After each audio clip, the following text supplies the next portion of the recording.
Waduh, kalau saya Ada jawab nggak yang tidak lebih kadang saya berbobot bocor. daripada ini? Daripada ini?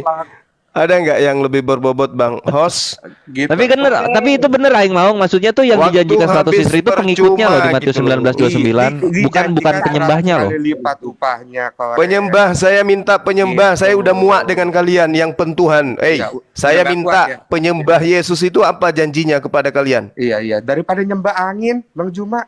Nyembah Saya sesuatu tidak yang nggak peduli ada. itu. Yang saya tanya, janji Yesus kepada penyembahnya itu mana? Tunjukkan ke saya. Tuhan itu sebaiknya yang nyata, Bang Juma. Gitu. Tuhan nyata itu Kalau nyata kan Tuhan bisa nyata masuk yang TikTok mana? sekarang harus. Krishna gitu, Atis, Horus Nyata itu dong. Yesus, itu yang nyata. Eksistensi Yang jelas.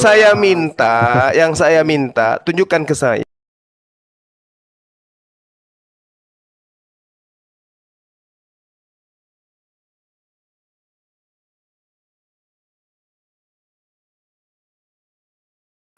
Coba kamu tunjukkan ke saya dalilnya, kemudian janji Yesus kepada pentuhan-pentuhannya. Coba mari kita lihat. Teng teng. Gimana mau masuk surga orang kalian di Yang lain jangan bicara, biar dia kita gitu, lihat. kalian itu masuk neraka dahulu apapun perbuatan Mana? Kamu jangan banyak bicara. Kalau tentang neraka, dengarkan saya. Dengarkan saya. Matius 7 nomor 21, 22, nomor 23. Siapa yang menyebut Yesus sebagai Tuhan dan diusir ke neraka? Siapa? Saya belum buka. Di mana Matius berapa? Matius 7 nomor 21, nomor 22, nomor 23. Udah. Ini cuma kores Bang Juma, Bang Handi doang yang nanya nih. Ini Bang Alif nggak jadi sekalian. Satu aja, saya mewakili adik-adik saya di sini. Satu aja ini Matius membuat 7 kau muntaber. Ayo. Ayat berapa? Ini yang mimpi masuk surga yang 100 istri janjikan Yesus. Iya, Dalil sebentar, kitabnya 107 sendiri nggak ayat tahu. Berapa? Dengarkan, pasang kupingmu, jangan sampai bocor juga. Matius 7 nomor 21, 22, nomor 23. Di situ Kristen diusir dan dikatai sebagai pembuat kejahatan. Itu kepada pengajar sesat Bang Juma. Yang memanggil Yesus Tuhan siapa? Yang memanggil Yesus siapa? Yang mengajarkan sesuatu di luar Alkitabiah, apa yang diajarkan Yesus. Yang mana? Yang mana dalilnya? Mana dalilnya? Jangan kamu ngoceh terus. Dalilnya mana? Bukan setiap orang yang menyeru Aku Tuhan, Tuhan akan masuk ke dalam kerajaan surga, melainkan Dia yang melakukan kehendak. Nah, sekarang saya ajarin kamu. Atas kehendak siapa kamu menuhankan anak Maria? Bang Juma. Atas kehendak siapa? Di situ kan dikatakan bahwa tidak semua orang yang menyeru Tuhan Tuhan kepada Yesus itu akan masuk ke dalam kerajaan surga, melainkan yang melakukan kehendak Bapaknya Yesus. Sekarang saya tanya, atas kehendak siapa kau menuhankan anak Maria? Kehendak Bapak. Tunjukkan dalilnya. Di mana dalilnya Bapak Tuhannya Yesus menginginkan orang-orang menuhankan Yesus? Di mana dalilnya? Di mana dalilnya? Mempertanyakan di mana Bapak itu di dalam Yohanes. Di mana dalilnya bahwa menyembah Yesus itu adalah kehendak Bapaknya Yesus? Mana dalilnya? Sorry Bang Juma. Yesus itu adalah Bapa yang menjadi manusia. Yang turun sendiri ke bumi. Tidak seperti kalian di angin. Malah kalian menembak kubus.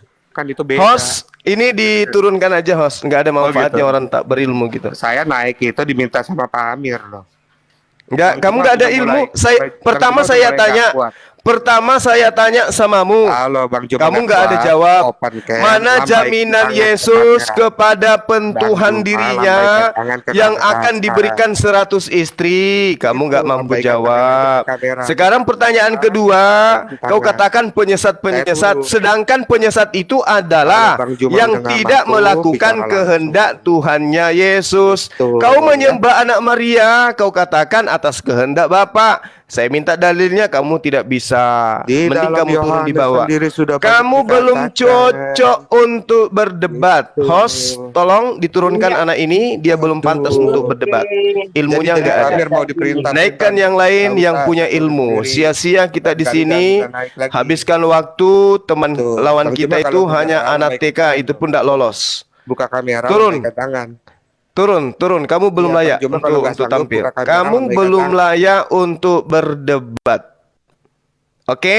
Tolong teman-teman Kristen dengarkan ini.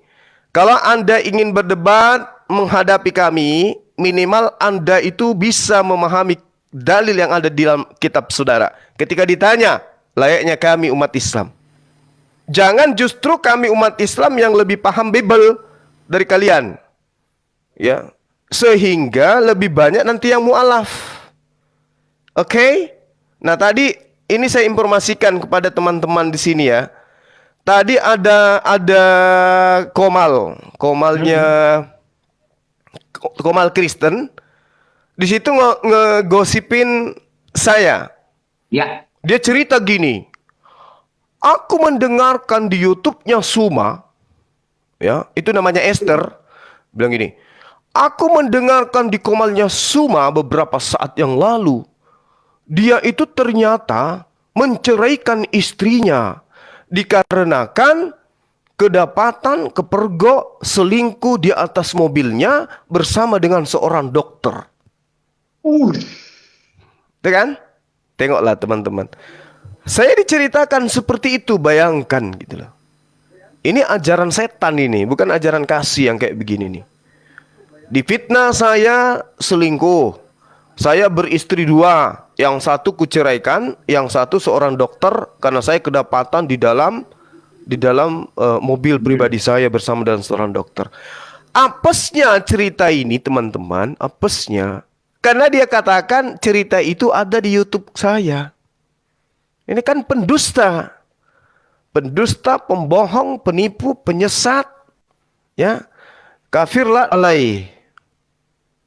Esther dan kawan-kawan, periksa aja komalnya tuh. Saya nyimak tadi. Oh, begini rupanya ajaran Kristen itu ya. Untuk mencelakai seseorang, segala fitnah dilontarkan untuk orang yang mereka benci. Ada temannya tadi tuh yang saya digosipin sekarang tuh, yang juga lupa ingatan itu, tiba-tiba mau dijadikan istri gara-gara dia mau mu'alaf katanya. Itu lagi digoreng sekarang. Oh, katanya Bang Suma lagi pacaran sama si siapa namanya itu, aku lupa. Si Amit-Amit atau siapa namanya itu. Ya. Dikatakan aku itu ada hati katanya. Ya, betul, si Cica. Ya, dibilangnya aku itu ada hati sama dia. Terus dia itu mau mu'alaf gara-gara saya katanya. Ini lagi yang digoreng-goreng. Sampai si Cica ini juga dimaki-maki sama mereka, disumpah-sumpahin, dibilang janda gatal lah segala macam. Ini sesama penyembah manusia kok kayak gini ya? Ya? Iya. Betul sekali itu. Lucu Saya juga mendengar mereka. itu. Yang parah itu Bang, yang parah Suma itu adalah dia poligami. Istrinya itu diceraikan karena kedapatan selingkuh di atas mobil bersama seorang dokter yang sekarang jadi istri. Ini cerita dari mana dia sekarang ini? Mereka ini seperti pengarang kitab Bible, Perjanjian Baru. Ya, asal modal dengar-dengar, cuap-cuap, yang penting bisa dianggap sebagai narasumber, sebagai penulis, dianggap sebagai rasul. Sembarang aja ditulis dalam kitabnya. Lucu teman-teman Oten ini. Sudah nggak mampu hadapi kita dengan dalil, karena kita lebih paham Bible daripada mereka. Mereka pakai cara-cara kayak begini. Konyol kan? Oke, silakan Bang dinaikkan kalau ada ini. Kali si Rikar. Bang Handi kemana tadi ya? Bang Handi kemana dia? Ada di bawah. Kepental. Dinda Kores yang kalau kayak tadi itu, orang yang tidak punya akal kayak gitu itu nggak usah dilayani deh. Karena kenapa? Dia nggak butuh data, dia nggak butuh dalil kebenaran dari kita. Dia hanya menghujat. Apa ya? Iya, menghujat orang kayak gitu. Sama seperti Edo. Edo itu nggak perlu dilayani, Edo. Penghujat. Betul sekali itu. Ya, Bang Handi naik, Bang Handi. Udah tak naik kan tadi? Mana? Oh, ini. Ini Di Rion sama si Erben katanya mau masuk. Gimana, Kang Juma? Siapa? Rion sama Erben. Ya terserah Dinda Kores, Bang Handi. Kalau saya sih lebih bagus melawan otak daripada PowerPoint. Ya Iya, karena Bang. apa ya? Memang sekarang ini kok kualitas mereka kok semakin menurun ya. Ditanya apa jawab apa gitu, kagak nyambung omongannya. Iya, kayak kemarin itu si siapa itu masuk ke sini si yang ngomongnya besar juga itu. Dikasih bahasanya ke kita itu ngata-ngatain apa? Umat apa ya? Umat buta huruf kan apa itu? Gak apa-apa dikatakan dikasih. buta huruf, enggak masalah. Yang penting jangan buta Tuhan. Orang mati terkutuk kok yang dikatanya Tuhan. Sakit. Selamat malam Karli Sirigar atau assalamualaikum. Loh, kok dimut? Halo. Assalamualaikum. Suaranya gak ada, Bang.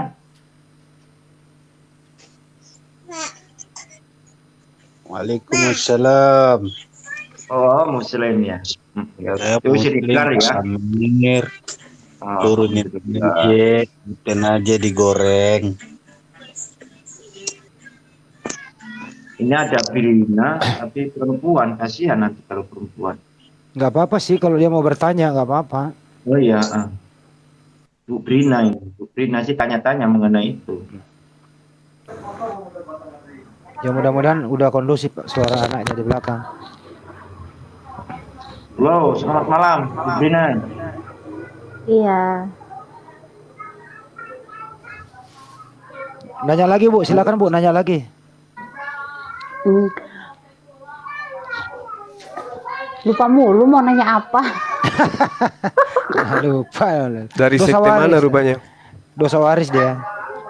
Oh, dosa waris. Kalau masalah dosa waris itu tunggu dulu karena aku udah kasih tadi itunya apa namanya jawaban. Tunggu aku pelajari dulu yang sesungguhnya gitu kan.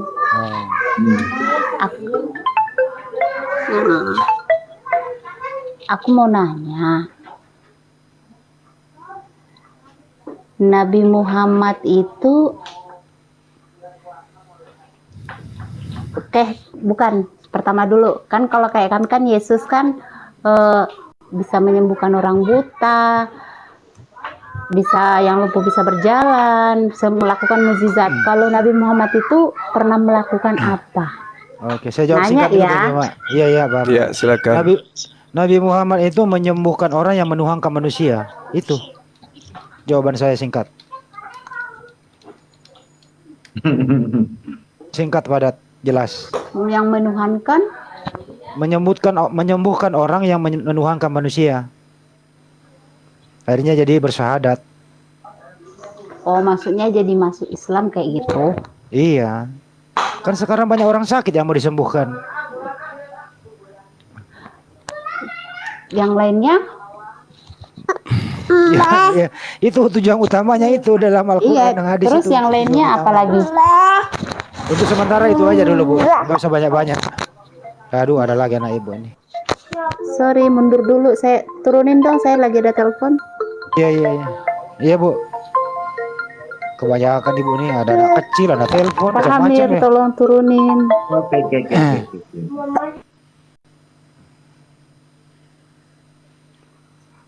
Mudah-mudahan jawaban saya nggak salah Bang Jema. Menyembuhkan.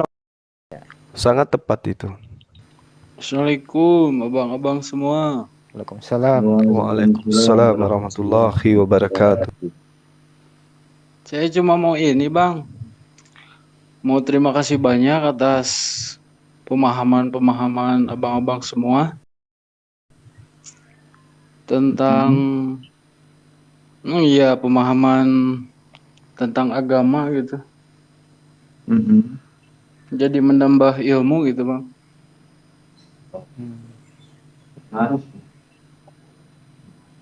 Kalau abang sendiri, Tadinya muslim ya? saya nggak tahu jadi tahu gitu.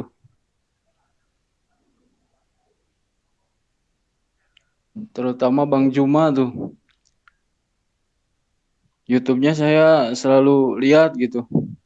Mau live-nya, mau ulangannya. Kalau saya kerja kan nggak bisa lihat live-nya. Sekalian ketemu orangnya dong. PGJ kayak gitu Bang.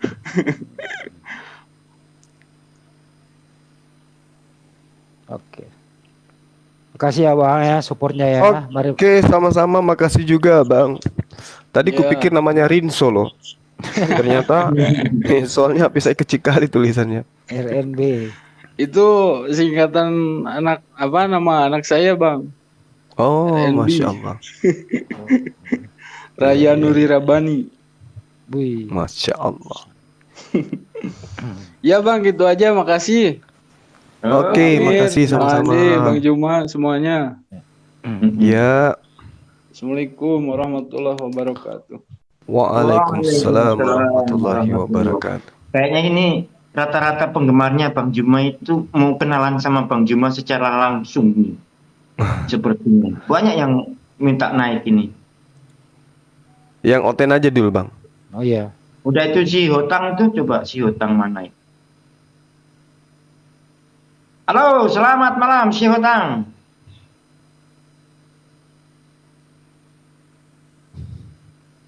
Halo, si Hotang, selamat malam.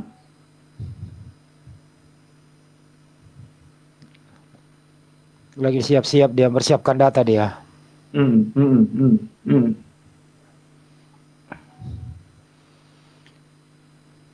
Halo, si Otang. Bicara dong. Aduh, naik sini diam aja. Halo, selamat malam si Hotang. Selamat malam.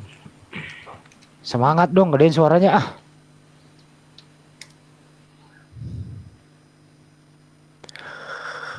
Bro. Ayo bro. Halo, Jadi, selamat malam. Dinda Kores monitor nggak nih? Ada tuh. Oke. Kores. Oke. Sedikit ya Bang, 2 menit. Iya, masuk Gurunda. Oke, 2 menit ya. Apa tuh? Jadi di dalam Al-Qur'anul Karim diterangkan dalam surah Al-Baqarah ayat 151. Bismillahirrahmanirrahim. Kama arsalna fikum rasulam minkum yatslu alaikum ayatina wa yuzakkikum. Jadi beberapa saat yang lalu saya kemudian dihubungi oleh salah satu tokoh ya. Dikatakan gini, Bang Suma, kamu mengatakan bahwa Rasulullah Muhammad SAW itu mensucikan atau sebagai penghapus dosa manusia. Ya, saya katakan ya, dan itu saya pertanggungjawabkan. Kalau di ranah debat, Yesus mereka katakan sebagai penebus dosa, saya katakan Rasulullah Muhammad SAW sebagai penghapus dosa. Ada yang keberatan nggak? Boleh? Nah, waktu itu kemudian saya ditanya, kok bisa kayak begitu? Saya katakan, yes, sama seperti Bang Handi katakan tadi. Menghidupkan jiwa-jiwa yang mati, menyembuhkan jiwa-jiwa yang sakit. Yang tadinya menyembah manusia berhenti kemudian dari penyembahan terhadap manusia. Makanya Al-Quran mengatakan wa yuzakkikum. Jadi umat Islam itu kudu harus bangga memiliki Rasulullah Muhammad SAW yang mensucikan manusia. Coba, dari mana umat Islam itu tahu puasa? Dari mana umat Islam tahu sholat? Dari mana umat Islam tahu bertaubat? Dari baginda Rasulullah Muhammad SAW. Amalan yang barusan saya sebutkan itu adalah amalan-amalan pencuci dosa. Makanya Al-Quran mengatakan, Kul in kuntum tuhibbunallaha fattabi'uni yuhibbukumullah wa yaghfir lakum dzunubakum wallahu ghafurur rahim. Maka baginda Rasul Muhammad SAW itu diutus oleh Allah untuk mensucikan manusia. Jadi umat Islam ini adalah manusia-manusia yang disucikan. Kalau di seberang adalah manusia yang ditebus, tapi umat Islam itu adalah manusia yang disucikan dari dosa. Mari kita uji tanding ya dengan siapapun dari teman-teman Kristen. 2 menit habis. Kalau di dalam ajaran agama Kristen mereka ditebus, entah di mana asal akar ilmunya dari mana, ditebus dari dosa apa? Adam nggak punya dosa. Habis 2 menit. Itu ada bonus lagi 1 menit, Bang. Tak kasih bonus 5 menit. Kalau di Islam jelas dalilnya, puasa menggugurkan dosa-dosa, sholat menghapuskan dosa-dosa, kan gitu. Jadi keberadaan baginda Rasulullah Muhammad SAW jelas itu mensucikan umatnya. Wa yuzakkikum wa yu'allimuhumul kitab wal hikmah wa yu'allimukum ma lam takunu ta'lamun. Jelas umat Islam kudu bangga, jangan iri. Kalau di sebelah itu berleha-leha dikarenakan ditebus dosanya, itu masih hoax. Marah uas. Hoax dia. Tapi kalau di Islam, baginda Rasulullah Muhammad SAW itu adalah wa yuzakkihim, yang mensucikan kamu, kata Allah. Wa yuzakkikum, yang mensucikan kamu. Marah uas. Oke, saya kira begitu. Kalau ada yang mau menanggapi, mari kita adu antara penebus dosa dan penghapus dosa. Demikian sementara. Silakan Bang Hotang. Marah uas nanti cuma nggak boleh buat pernyataan gitu. Lo nih ngomong apa lah kau ini? Kalau nggak bisa diskusi ya mbok turun. Ya kalau nggak punya ilmu cuma ya itu marah Ustadz Abdul Somad nanti nggak boleh gitu. Nggak ada urusannya. Nggak ada urusannya. Masa Muhammad dibilang bisa ngapus dosa? Aduh. Ya memang. Kenapa? Belum ada pernyataan Abdul Somad kayak gitu. Cari kawan ini. Jadi kalau nggak ada keluar dari Abdul Somad kita nggak boleh ngomong gitu. Huwallazi ba'atha fil ummiyina rasulan minhum yatlu alaihim ayatihi wa yuzakkihim mensucikan mereka wa yu'allimuhumul kitaba wal hikmah mengajarkan kepada mereka ketetapan kitab dan hikmah. Boleh kau buat pernyataan gitu, bro. Ini sedunia ini. Wa yuzakkihim. Rasulullah Muhammad sallallahu alaihi wasallam diutus untuk membacakan ayat-ayat suci Al-Qur'anul Karim, mensucikan mereka. Tadi kau buat pernyataanmu menghapus dosa manusia. Ya, betul. Wa yuzakkihim. Di ayat yang lain disebut wa yuzakkikum. Jangan menghapus, mensucikan mereka. Apa arti daripada mensucikan mereka? Apa arti daripada mensucikan mereka? Kau apa arti? Apa arti daripada mensucikan mereka? Maksudnya apa?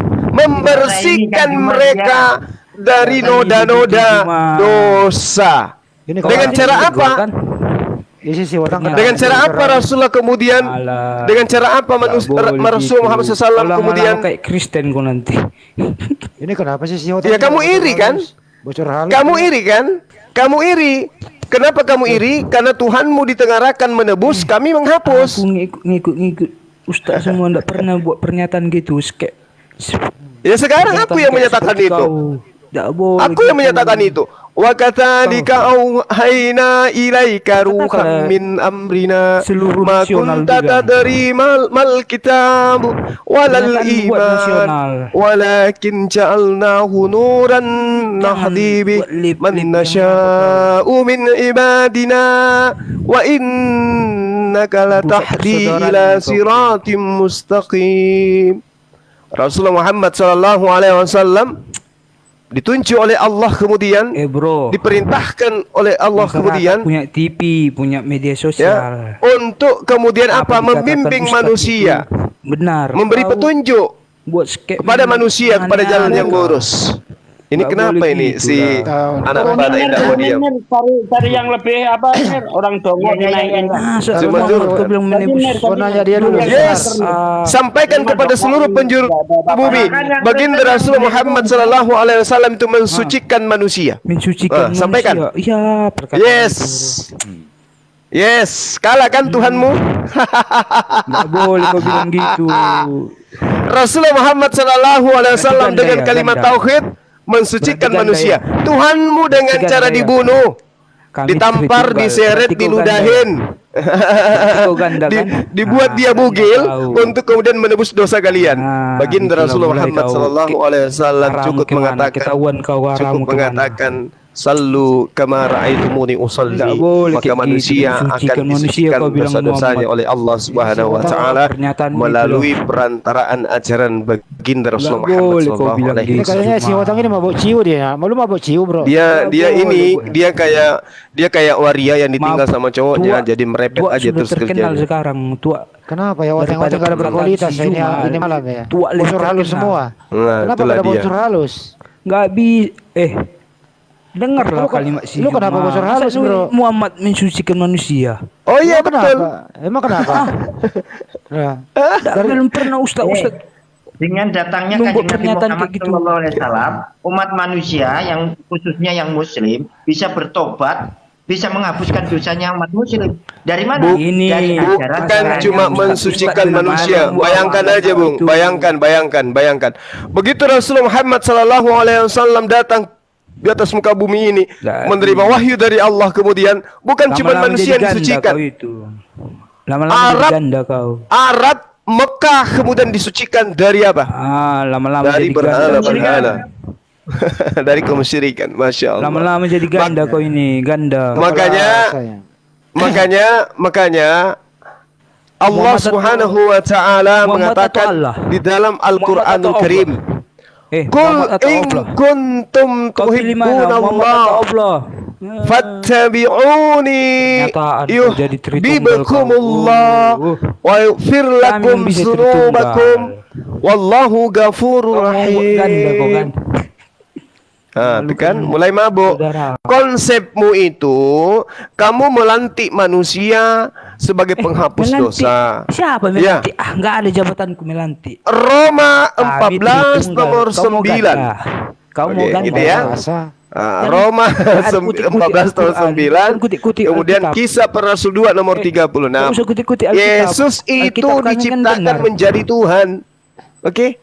Itu dalam agama kamu. Benar. Itu dalam agamamu. Itu dipakai untuk sumpah di pengadilan. Enggak usah kau ganggu gugat. Kamu kenapa? Kamu kenapa ya? Setiap kau naik di koma, kau cuma merepet ke gini merajuk. Buka kayak Alkitab. Aku Kenapa ada kamu mungkin merajuk? Al-Quran. Karena Al-Quran itu. Kenapa setiap kau naik di komalnya orang, kamu itu merajuk? Bocor halus ini anak. Al-Quran tidak mau kukutip-kutip, itu Alkitab suci. Karena ilmumu nggak ada, sedangkan Bibelmu aja kamu nggak bisa baca kok. Kau buka-buka. Kenapa ini kau buka-buka Alkitab kami? Siapa rupanya kau yang nggak larang? Bocor halus ini anak ini. Bocor halus. Kamu apa jabatanmu larang? Untuk apa kau? Ya supaya orang-orang itu berhenti dari menyembah manusia, ngerti? Kau tadi ada konten. Kau tengok ada tadi. Kami Rasulullah Muhammad SAW itu mengajarkan membersihkan diri, menghapus dosa. Kami tidak ada menuhankan mereka. Beliau penggemar ustaz sama buya-buya. Kau memang cuma ya, bukannya ustaz, bukan. Oh, saya bukan ustaz, saya apologet. Tidak boleh. Beda kau itu, gitu, bro. beda ustaz, beda apologet, beda kau. kristologi. Paham? Lebih bagus kau. Mereka Islamologi, saya Kristologi. Lebih Paham? bagus kau. Iya. Kristologi itu orang yang mempelajari tentang Kristen. Akulah orangnya. Ngerti? Sekarang udah tahu. Ustaz itu orang yang mempelajari tentang Islam. Sekarang udah tahu baca tulis. Jadi memang kamu akan heran kenapa kami ini apologet lebih paham Bible daripada pendeta-pendeta kalian. Kenapa? Kau kan ada Karena otakmu. Jadi orang kami mempelajari Bible tanpa ada unsur perpuluhan. Jadi tidak ada unsur tipu-tipu di situ. Zaman sekarang. Oke? Kalau mereka belajar Bible ya, untuk perpuluhan, jadi ada unsur kecerdikan di situ. Internetnya ada unsur palsu di sana, ngerti? Oke, makanya dikatakan dalam kitabmu tentang Yesus mau diberitakan secara palsu ataupun jujur, aku tetap bersuka cita. Nah, itu karena ada misi perpuluhan. Boleh pakai data itu. Kalau kami umat Islam tidak ada unsur politik duit di sana. Ngerti? Ngerti ya? Ya? Itu kitab suci untuk dipengajian. Loh, kalau begitu kenapa kau gunakan juga kitabnya orang Yahudi? Kenapa? Ada rupanya keluar perkataan. Perjanjian lama kenapa nebeng di kitabmu? Kenapa kitabnya orang nebeng di kitabmu? Aku rupanya buat peraturan itu. Iya, makanya kalau bukan kau, tapi itu kan kitab kau. Aku rupanya, jangan kau. Bahasamu kan kau bilang aku. Ya kau kan yang mengimani kitab Spanyol itu kan. Kitab Spanyol yang kau punya itu kan kau yang imani. Bukan pernyataanmu kau bilang aku buat Alkitab. Aku memang buat Alkitab. Ya, kitab yang ada samamu itu kitab Spanyol yang kau gunakan itu adalah kitabnya orang Yahudi. Kenapa kau pakai? Kalau aku ini kau larang bahas-bahas kitabmu, kenapa kau bukan banyak bahas, tapi justru mengambil kitabnya orang agama lain? Di mana rupanya mukanya kau itu? Di mana mukamu kau pakai kitabnya orang? Mukamu kau taruh mana pakai kitabnya Yahudi? Enggak ada yang lain, Mir. Manusia dosa manusia. Ada yang lain enggak, Mir? Mensucikan manusia kau bilang Muhammad. Aduh. Ya diturunin. Oh iya dong. Iya dong. Iria. Tunggu. Enggak ada ilmu. Koplak ini enggak ada ilmunya nih. Cuma model kayak gitu doang. Yang lainnya coba cari. Iya. Oke, teman-teman, saya lanjut sedikit sebelum ada teman dari Kristen yang naik. Ya. Jadi Al-Qur'an itu menerangkan perintah Allah kepada Rasulullah, "Qul, wahai Nabi Muhammad, katakan kepada mereka, jika kamu mencintai Allah, in kuntum tuhibbunallah, jika engkau mencintai pencipta langit dan bumi, fattabi'uni, maka ikutilah aku." Unsur ikutnya umat Islam terhadap baginda Rasul Muhammad SAW mendudukkan umat Islam itu pada poin mensucikan diri umat Islam. Kenapa? Umat Islam diajari kemudian mandi junub, diajari kemudian cara membersihkan najis, cara membersihkan hadas besar, hadas kecil, cara membersihkan dosa-dosa.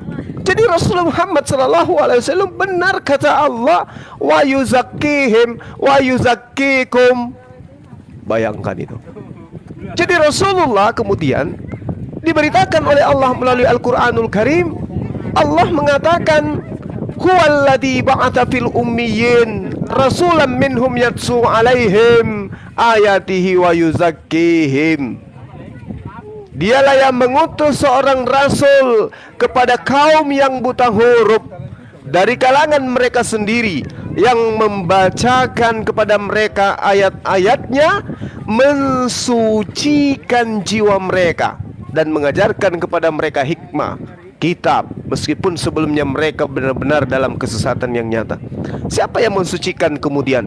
Rasul Muhammad SAW. Dengan cara apa? Bukan dengan cara dibaptis, bukan, tapi dengan cara mengikuti syarat-syarat rukun-rukun ibadah.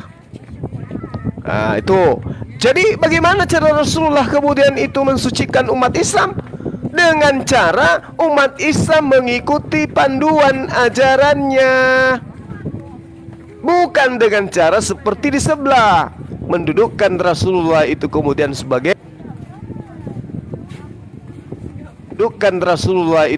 sebagai Islam dari dosa-dosa umat Islam dengan cara mengikuti syarat sah rukun-rukun yang diajarkan. Contoh misalnya puasa. Puasa itu menghapuskan dosa, menggugurkan dosa-dosa yang lalu. Maka ikuti puasa itu maka dosa-dosa kita akan dihapuskan. Dengan terhapusnya dosa kita, maka kita disucikan. Inilah yang dikatakan oleh Allah, wa yuzakkihim. Rasulullah diutus untuk mensucikan mereka. Dengan cara apa? Mengajarkan manusia cara junub, cara berwudu, cara puasa, cara sholat, cara bertaubat, cara ibadah, dan seterusnya. Nah, ini dia. Sementara ketika Nabi Isa alaihissalam datang, hanya diperintahkan kemudian mengajak Bani Israel untuk tunduk kepada hukum Taurat dan juga hikmat Injil yang ia bawa. Dan itu hanya internal Bani Israel. Ini yang perlu teman-teman pahami ya, bahwa baginda Rasulullah Muhammad SAW diutus oleh Allah untuk mensucikan manusia. Kalau dia menebus, itu di sebelah. Meskipun itu hoax, itu tidak ada itu. Sudah berapa hari ini saya buktikan bahwa Yesus itu mati dengan sia-sia karena tidak ada dosa yang dia tebus. Kalau dikatakan menebus dosa warisnya itu nggak ada. Jadi dosa apa? Justru kalau kita melihat dari pernyataan Tuhan di dalam perjanjian lama dan perjanjian baru di sabda Yesus, justru Yesus yang mati dengan membatalkan hukum Taurat ini akan mendapatkan sesuatu yang dia katakan sendiri. Contoh, ini di dalam Matius 5 diterangkan di dalam data nomor 19, barang siapa yang meniadakan dan mengajarkan kepada orang lain untuk membatalkan hukum Taurat meskipun yang paling terkecil, maka dia akan menempati tempat terendah di dalam kerajaan Allah. Pertanyaan saya kepada saudara-saudara, kalau ditanyakan Matius 5 nomor 19 ini, barang siapa yang menghilangkan menghilangkan kemudian setitik dari hukum Taurat meskipun yang paling terkecil dan mengajarkan kepada orang lain, maka dia akan menempati tempat terendah. Saya ingin tanya kepada Bang Handi atau siapapun yang ada di sini. Matius 5:19, karena itu siapa yang meniadakan salah satu perintah hukum Taurat, meskipun yang paling kecil. Saudara Bang Handi, menurut Bang Handi, Yesus itu mati di tiang salib untuk menghilangkan, meniadakan, atau menyempurnakan hukum Taurat?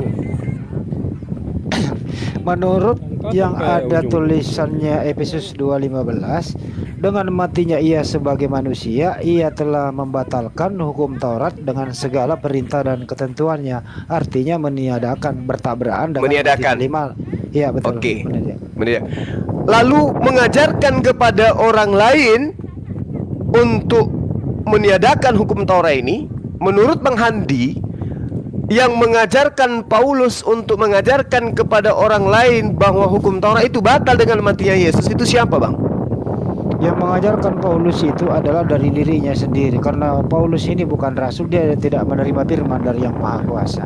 Kalau kita lihat, kalau kita lihat dari Kisah Para Rasul 9 nomor 6, di situ siapa? Saulus itu siapa tuh? Yang teriak suara. Itu yang dari menganiaya aku. Itu siapa itu Bang? Inilah aku yang telah kau aniaya itu. Ada suara. Nah, itu siapa tuh? Siapa itu? Katanya suara Yesus. Nah, Yesus. Berarti di sini Matius 5 nomor 19, Yesus memenuhi syarat meniadakan dan mengajarkan kepada orang lain. Apa kemudian upahnya? Dia akan menduduki tempat yang paling rendah di dalam kerajaan langit. Kalau tempat terendah itu apa namanya? Sheol. Neraka. Dunia orang mati. Neraka. Siapa yang kesana Bang Handi menurut data ini?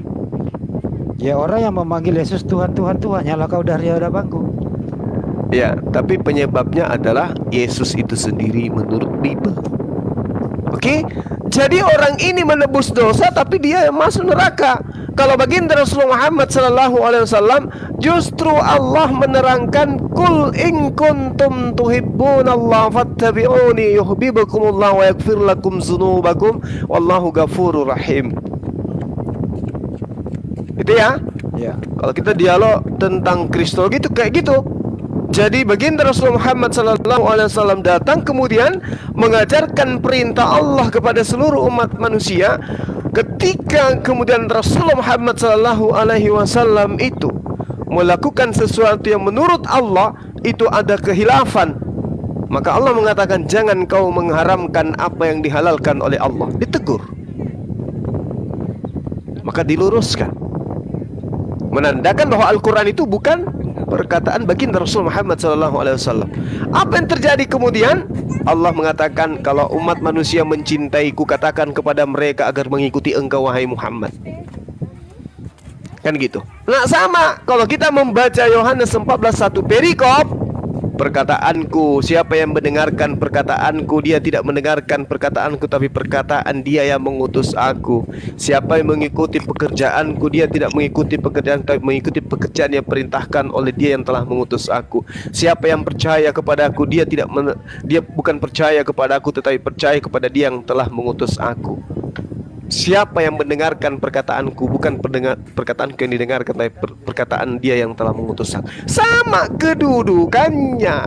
Tidak ada yang sampai kepada Bapa tanpa melalui Yesus. Versi Bani Israel ketika Nabi Isa itu datang. Sekarang ketika khataman nabiyyin, tidak ada yang sampai kepada Allah Subhanahu wa taala tanpa melalui baginda Rasulullah Muhammad SAW. Artinya tanpa melalui ajarannya.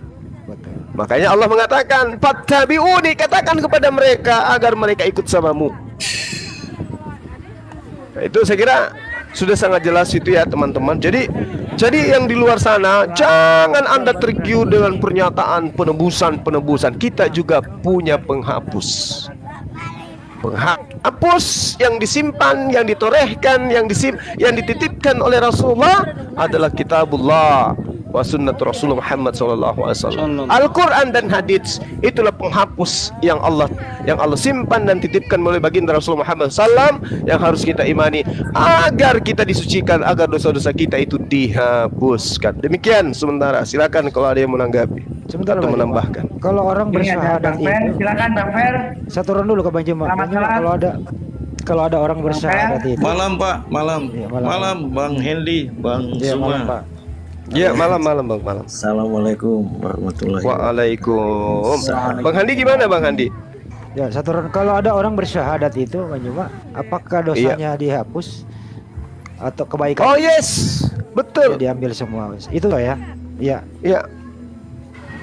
Memualaf itu. Silakan. Betul, makanya dikatakan jadi gini Bang. Orang-orang yang kemudian masuk Islam, ya, pada masa baginda Rasul Muhammad SAW itu sangat jelas sekali, mereka kemudian dianggap sebagai bayi yang baru lahir. Mereka suci kembali, mereka kembali kepada fitrahnya sebagai manusia yang diciptakan dalam bentuk yang paling sempurna di antara semua makhluk. Itu yang diterangkan oleh internal ajaran agama Islam. Yang pertama kemudian diterangkan adalah dalam surah As-Sajdah ayat 12, bahwasanya orang-orang yang meninggalkan kemudian kekafiran menuju kepada Islam, itu dosa-dosa mereka kemudian dihapuskan oleh Allah. Sama seperti dalam surah Al-Anfal ayat 38, Allah menerangkan sangat rinci di sana bahwasanya orang-orang yang kemudian mu'allaf itu bisa dosa-dosanya akan diampuni. Kullil ladina kafaru iyantahu yughfar lahum ma qad salafa wa iyaudu faqad madat sunnatul awwalin. Katakanlah kepada orang-orang kafir, jika mereka berhenti dari kekafirannya, niscaya Allah akan mengampuni dosa-dosa mereka yang telah lalu. Ini pernyataan Allah Subhanahu wa taala. Iyantahu yughfar lahum ma qad salaf. Allah mengampuni dosa-dosa mereka yang telah lalu. Itu jelas Bang Handi. Maka dikatakan Rasulullah Muhammad SAW itu wa yuzakkihim wa yuzakkikum. Silakan. Sip. Mantap. Bang Pen silakan. Oh iya. Ya itu kalau menurut ajaran Muslim ya, seperti yang dikatakan Pak Juma udah ada. Ya kalau kami itu bahwa karena begitu besar kasih Allah akan dunia ini sehingga dikaruniakan anaknya yang tunggal, sehingga bagi siapa yang percaya kepadanya tidak binasa melainkan memperoleh hidup yang kekal. Itu dalam iman percaya Kristen, Pak. Jadi kami bukan meniadakan hukum Taurat, itu keliru. Tetapi Yesus datang untuk menggenapi hukum Taurat dengan dua hukum, yaitu kasihilah Tuhan Allahmu dengan segenap hatimu, dan yang kedua kasihilah sesama manusia seperti dirimu sendiri. Begitu Bang Juma. Jadi hukum Taurat tetap melengkapi dengan kedua hukum itu, hukum kasih tersebut. Sehingga di dalam firman berkata, sekalipun engkau bisa berkata kata seperti tong yang gemerincing, tetapi kalau engkau tidak berbuat kasih, engkau sama seperti tong itu. Jadi tidak punya nilai, tidak punya arti. Karena sesungguhnya orang jahat juga, dia juga berlaku kebaikan terhadap sesamanya. Tetapi kepada orang lain dia tidak mungkin berlaku kebaikan. Sehingga Tuhan Yesus memperumpamakan seperti seorang yang dirampok tetapi kemudian ditolong oleh orang Samaria. Seorang Samaria yang melewati jalan, dia mengambil orang itu, titip ke penginapan, menitipkan uang untuk tolong diobati. Kemudian Tuhan Yesus bertanya, siapakah sesamamu manusia? Nah, sesungguhnya orang Samaria tadi yang notabene dianggap kafir. Begitu. Jadi kalau saya menilai seorang kafir itu terlampau terlalu ini, karena kita ini orang beragama. Yang dikatakan kafir itu seperti apa menurut Bang Suma? Kalau kami orang Kristen itu justru kami ini adalah, menurut kami ya, silakan dibantah, kami ini pewaris kerajaan Allah. Karena sebagaimana di dalam kitab Bapa juga menuliskan bahwa Allah Musa yang membelah laut, itulah Allah kami. Allah Musa yang membelah laut Tiberau. Dan bagaimana umat Israel 40 tahun keluar dari tanah Mesir menuju ke tanah perjanjian, itu tiang awan, tiang api, tiang awan pada waktu siang, tiang api pada waktu malam, dan diberi makan setiap hari selama 40 tahun. Bahkan kasut mereka pun tidak robek. Itulah bukti daripada kekuasaan Allah, yang kemudian karena begitu besar kasihnya, dia husnul menjadi manusia di dalam diri Yesus Kristus supaya membawa keselamatan bagi umat yang memang udah sama sekali. Aduh, ini siapa ketik ini? Batista. Oke, Bang. Iya. Enggak, Sedikit saya ingin menanggapi sedikit, Bang. Iya. Terkait Yohanes 3 ayat 16 itu tadi kan ada suara dari langit itu berbunyi, dialah anakku yang sulung, karena begitu besar kasih Allah terhadap dunia, maka dia mengaruniakan anaknya yang tunggal supaya setiap orang yang percaya tidak binasa. Ini perkataan siapa, Bang? Karena begini, kalau kita lihat di dalam Yohanes 5 ayat 37, di situ dikatakan dia yang mengutus aku, suaranya tidak pernah kamu dengar, rupanya tidak pernah kamu lihat. Nah, ini kok tiba-tiba ada suara dari langit yang katanya suara Tuhan. Apa ini tidak bertentangan dengan ayat itu, Bang? Matius 5 ayat 37, Bang. Monggo. Jadi itulah Bible, Pak. Jadi boleh bertentangan gitu ya? Bukan boleh bertentangan. Itu perlu kita lihat kembali dalam konteks yang mana. Jangan sampai, karena Allah itu berkehendak bebas. Allah bisa berbicara dengan nabi-nabi sebelumnya. Bahkan Yesus itu Allah sendiri. Yohanes 10 ayat 30. Aku dan Bapa adalah satu. Iya kan? Lalu sebelumnya cuma kan Yesus mengatakan begini, Bang. Ya, bahwa yang mengutus dia suaranya itu tidak bisa didengarkan. Nah, tetapi di dalam Yohanes 3 ayat 16 tiba-tiba ada suara seperti itu. Saya curiga, Bang. Karena yang sering mengatakan Yesus anak Allah itu gini, Pak. iblis. Simpelnya gini, Pak. Bentar, Bang. Bentar. Iya, bagaimana boleh. yang tertulis di dalam Lukas 8 ayat 28 itu kan ada iblis ngomong, "Hei Yesus anak Allah yang maha tinggi." Nah ini saya curiga jangan-jangan ini yang ngomong iblis gitu Bang. Karena kalau menurut Yesus sendiri, suaranya tidak bisa didengar Bang. Itu Gimana? abang perlu tahu di dalam konteks mana. Kalau orang yang tidak beriman tidak mungkin bisa mendengar. Orang yang tidak memiliki kuasa Roh Kudus bagaimana bisa mendengar? Karena Allah, siapa yang suci Ayat itu hatinya nggak akan ngomong melihat kecuali Allah. orang beriman Ada di dalam Bang. firman Pak. Ayat itu Siapa nggak yang ngomong suci seperti itu, hatinya kecuali akan orang melihat beriman, Allah. kecuali orang yang Enggak, artinya gini, Pak. dipenuhi Allah Roh Kudus berkenan, gitu loh. Nggak ada Allah seperti berkenan itu. kepada siapa yang dia akan jumpai. Allah itu roh yang suci loh. Tidak bisa sembarangan. Apalagi buat jadi hal-hal comehan, ocehan, atau hal-hal untuk dihina. Hati-hati. Allah itu Nggak roh ada yang dalilnya suci, Allah Pak. itu roh, nggak ada. Iya. Nggak ada. Allah Nggak itu ada roh dalilnya adanya, itu. Pak. Nggak ada Itu dalilnya gini. tuh, Bung. Itu roh itu makhluk, Bang. Jangan rendahkan Tuhan. Enggak, bukan, Pak. Masih roh lebih tentu daripada zat, Pak. Nggak ada dalilnya. Iya, ada, Pak. Nanti saya bisa cari. Ini kebetulan Iya, saya cari. tahu. Iya. Di dalam Yohanes Ada, 4, Bang Juma. Yohanes 4 itu kan, Iya. ayat 26 kalau nggak salah. Tetapi perlu Anda ingat, di dalam Yohanes 16 ayat 25, Yesus berkata begini, "Semuanya ini aku katakan kepadamu dalam bahasa kiasan atau perumpamaan. Tetapi ada saatnya nanti aku akan berkata kepadamu secara terus terang memberitakan tentang Bapa." Jadi sebelum Yesus datang kembali ke dunia, ya yang kedua kalinya itu ketika dia memberitakan tentang Bapa itu semuanya kiasan. Nah, ketika Yesus berkata Allah itu roh, jangan dipahami secara harafiah.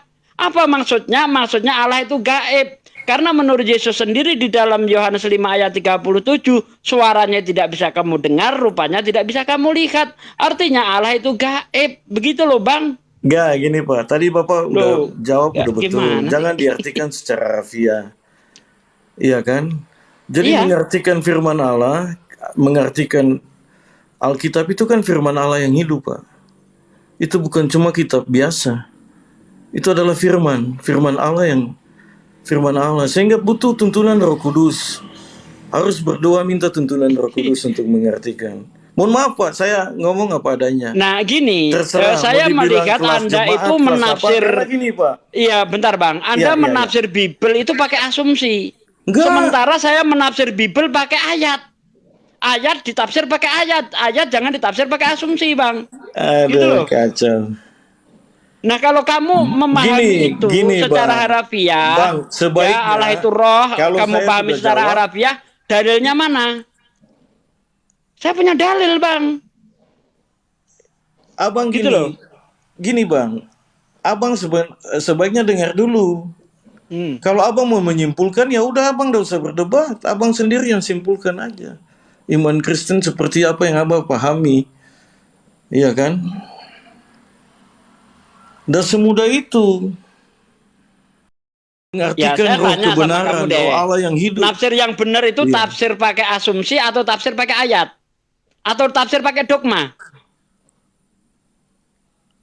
Ya saya udah jelaskan tadi tuh. Iya, kamu menjelaskan tapi nggak Kalau pakai ayat. Bapak mau mencari Sementara saya ayat menjelaskan yang pakai kontradiktif, ayat gitu, Bang. Itu di mana-mana kita bisa saling debat kalau di situ. Nah, iya nggak makanya masuk ke itu situ. Saya nggak mau jangan masuk ke menafsir situ. ayat pakai Saya nggak dogma akan masuk ataupun ke situ, asumsi. Pak. Coba Anda tafsir Saya ayat nggak akan pakai masuk ke ayat. situ. Sebagaimana tadi ketika Anda mengatakan bahwa Allah itu roh, saya katakan itu jangan dipahami secara harafiah. Kenapa? Karena ketika Yesus berbicara tentang Bapa, itu dalam bahasa kiasan. Mana ayatnya? Yohanes 16 ayat 25.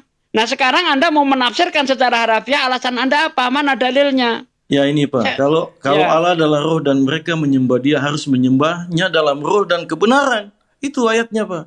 Allah itu roh adanya. Makanya orang menyembah Dia wajiblah menyembah dengan roh dan kebenaran. Berarti Allah Yesus itu bohong roh. ya? Berarti di sini Yesus bohong. Ketika dia memberitakan tentang Bapa itu kiasan itu bohong semua, itu enggak betul. Bukan bohong. Itu harafiah begitu. Bukan, enggak ada. Yesus enggak bisa. Kalau Yesus enggak bohong, Dia dah hidup sampai sekarang di surga.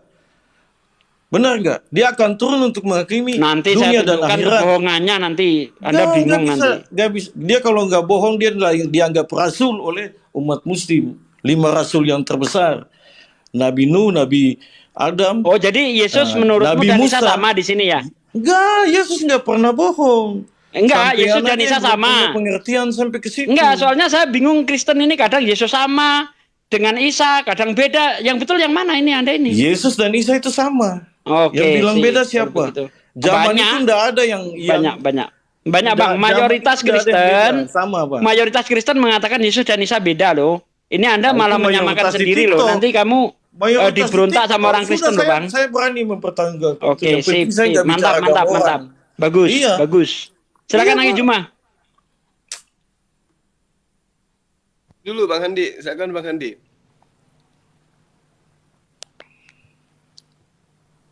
Bang Handi, Dinda Kores. Ya, kita. Kores. Dilanjut dulu, Akhi. Saya ada Oke. kegiatan sekitar 5 menit. Oke. Nah itu tadi saya masih mempertanyakan itu, Bang. Yesus Iya. dengan jelas mengatakan bahwa suaranya tidak bisa kamu dengar, rupanya tidak bisa kamu lihat. Lah kok tiba-tiba di dalam Yohanes 3 ayat 16 ada suara dari sorga. Nah ini kan akhirnya kontradiksi dengan Yohanes 5 ayat 37 itu, Bang. Kalau itu tidak kontradiksi, coba jelaskan sih bahwa suara Bapak itu bisa didengar menurut Yesus di mana itu, Bang?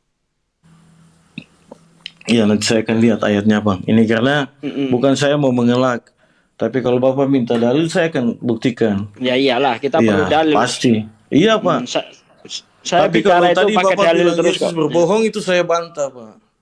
Karena mohon maaf, 4 Injil yang Matius, Markus, Lukas, Yohanes itu kan diimani.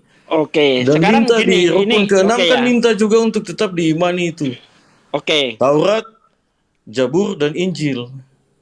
Injil yaitu Matius, Markus, Lukas, Yohanes. Oh, tapi Ini itu saya bukan yang pikir kita memang- imani, Bang. Beda, Bang. Beda. Iya, Beda. mohon maaf, Bang. Kitab Anda bukan kitab yang kita imani, beda, Bang. Ya. Jadi gini, Bang. Terus yang mana yang Bapak imani? Mohon maaf. Yang saya imani itu yang ada nubuatan Nabi Muhammad, karena di dalam surah bentar, Al-A'raf ayat 157 di situ sangat jelas dikatakan bahwa mereka yang mengikuti nabi yang umi yang namanya terdapat di dalam kitab Taurat, Zabur, dan Injil, Bang. Nah, apakah di dalam kitab Anda ada nubuatan Nabi Muhammad sehingga kitab itu yang kita imani? Bukan kan? Enggak, artinya gini, Pak. Iya, ada Tugas- ciri-cirinya, tugas Bapak ciri-cirinya itu kan diterangkan di belajar. dalam Al-Quran, Bang. Tugas Bapak Ciri-cirinya kan kitab untuk yang harus kita mempelajari. imani itu diterangkan di dalam Al-Quran. Apa ciri-cirinya? Berisi nubuatan Nabi Muhammad, itu ciri-cirinya. Jadi saya menolak kalau kitab Anda itu tidak ada nubuatan Nabi Muhammad. Kita lanjut lagi, Bang, mengenai Yesus itu bohong atau tidak gitu ya. Saya menemukan di dalam Lukas 24 ayat 46 ada tertulis demikian. Mesias harus menderita, mati, dan bangkit dari antara orang mati pada hari yang ketiga. Ini tertulis di mana, Bang? Itu kan nubuatan jauh di dalam kitab Perjanjian Lama udah dinubuatkan. Saya tanya tulisan, Bang. Nih, saya kasih contoh nih ya. Ketika iblis berkata di dalam Matius 4 ayat 6, ada tertulis tentang engkau. Malaikat akan datang menatang engkau di atas tangannya supaya kakimu jangan terantuk kepada batu. Itu benar-benar ada tertulis seperti itu. Di mana Mazmur 91 ayat 11-12. Dicek. Ada Iya, betul. tulisan. Yang kita bahas, ingat. Tulisan. Iya, iya. Apa itu tulisan? Ya, apa itu arti tertulis? Artinya sudah ditulis, termaktub atau tersurat, bukan tersirat. Kalau tersirat itu penafsiran. Nah, jadi di situ dikatakan ada tertulis demikian. Mesias harus menderita, mati, dan bangkit dari antara orang mati pada hari yang ketiga. Ada tertulis di mana itu? Saya tanya tulisan, Bang. Tidak tanya nubuatan. Itu perkataan Allah, perkataan Yesus itu firman, Pak. Nah, ya itu, firman saya itu tanya sendiri. tulisan. Di mana Iya. ada tulisan semacam itu, Bang? Iya, nanti saya akan cari, Pak. Bapak kan pertanyaannya tiba-tiba sekarang. Tapi kalau tadi Bapak ngomong itu, saya bisa bilang bahwa iblis itu kan penipu. Dia nggak nipu, Bang. Apa yang dia katakan benar. Artinya dia mampu untuk mengelabui Yesus saat itu. Tapi Yesus kan nggak mau mencobai Allahnya. Dia nggak mau mencobai. Bukan itu yang dimasalahkan, Bang. Itu tuh hanya sekarang kalau dia menjatuhkan itu hanya diri kan contoh pasti malaikat saja. menadahkan tangan. Ya kan? Itu Iya. contoh saja. Ternyata apa yang dibilang iblis itu ada di dalam Mazmur 91 ayat 11-12. Bunyinya sama seperti yang ada tertulis di dalam Matius 4 ayat 6. Sementara apa yang dikatakan Yesus, Mesias harus menderita mati dan bangkit dari antara orang mati pada hari yang ketiga, tidak ada tertulis di dalam kitab Taurat, kitab para nabi, dan kitab Mazmur. Tidak ada. Kok malah iblis lebih hafal Bible, lebih hafal perjanjian lama daripada Yesus? Coba. Ya, makanya saya 1 Timotius 5 nomor 2. Nomor 5.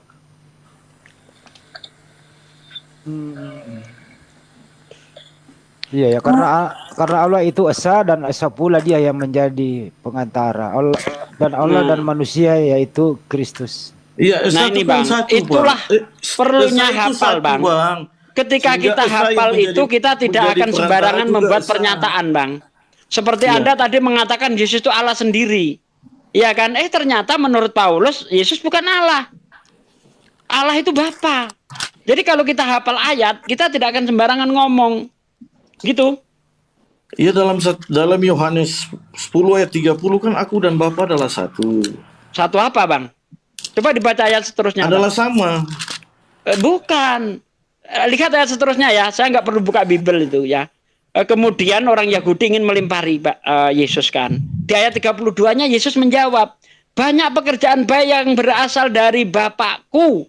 Pekerjaan baik manakah yang membuatmu mau melimpari aku? Di situ bukan satu hakikat Bang, tapi satu visi misi, satu pekerjaan. Lihat tuh ayatnya 32 itu. Iya, iya. Ya. Jadi memahami Yesus itu kan kedatangan dia ke dunia, Pak. Itu pahami itu dulu. Paham. Iya, Paham sehingga banget dia selalu berkata seperti itu. Hmm. Nah, setelah kembali ke surga,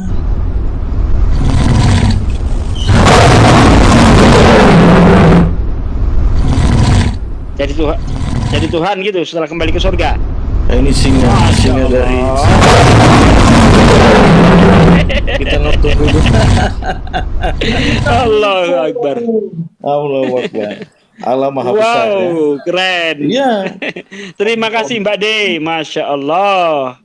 Ya, jadi untuk ngerti itu ya, janganlah comot satu ayat seperti itu dilihat ayat sesudahnya itu seperti apa.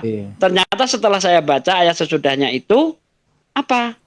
Ternyata Yesus itu satu pekerjaan. Begitu Bang. Monggo Bang Andi lanjut. Sebenarnya sih Bro Vel, kalau aku dan Bapak adalah satu itu juga membingungkan banget loh Bro. Kenapa? Kalau Yesus dan Bapak itu adalah satu, ini sebenarnya bahasa yang benar kata Pak Desugi, bukan satu oknum, tapi Bapak yang mengutus dia, terus Bapak memberikan firman kepada dia, terus Yesus mengajarkan kepada kaumnya. Itu artinya satu di situ, satu garis lurus dari atas gitu. Bukan dia satu oknum, bukan dia satu apa, karena Bapak dan Yesus kan beda. Satu punya fisik, satu tidak. Jadi tolonglah dimaknai, jangan berlebihan itu dan Bapak dan satu. Pak Hendy itu kan jelas di Yohanes 1 ayat 1. Pada mulanya adalah firman. Firman itu kan Allah. Firman itu menjadi manusia. Jadi firman itu Yesus, Allah yang menjadi manusia di dalam tubuh Yesus. Jadi kalau Allah sudah menjadi manusia, masih ada Allah nggak? Itu kan hakikatnya sebagai manusia, Pak. Oh, jadi membelah diri gitu.